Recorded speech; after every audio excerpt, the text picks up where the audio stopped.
Plaintiff Taryn Attisam argues that the hospital had no right to withhold a more than $7,000 earned income tax credit from her. She argues that the EITC is intended to help the working poor such as her, and that she is implicitly entitled to it under the Compact of Free Association. Her suit argues that GMH has already received payment as part of Compact Impact funding and so does not have the right to collect twice.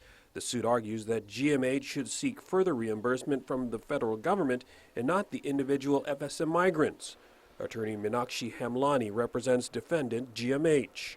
Although the federal government has said that it is going to reimburse Guam for some of the costs associated with hosting these regional immigrants, the federal government has not obligated itself to pay for expenses incurred by individual FSM citizens residing on Guam. So for plaintiff to say that the bills that she individually and personally incurred at GMH would be covered by the federal government is not the intention of the Compact of Free Association. Attorney Hamlani says her motion to dismiss argues procedural rules such as failure to establish jurisdiction and failure to state a claim in which relief can be granted.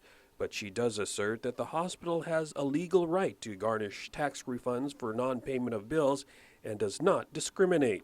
That provision is applied to FSM citizens, and every other citizen and resident on Guam. It's not applied disparately just to FSM citizens. So it's inappropriate to say that this is somehow a case of race or citizenship, because that's not the case. The GMH applies as equally. A hearing on the matter has not yet been scheduled.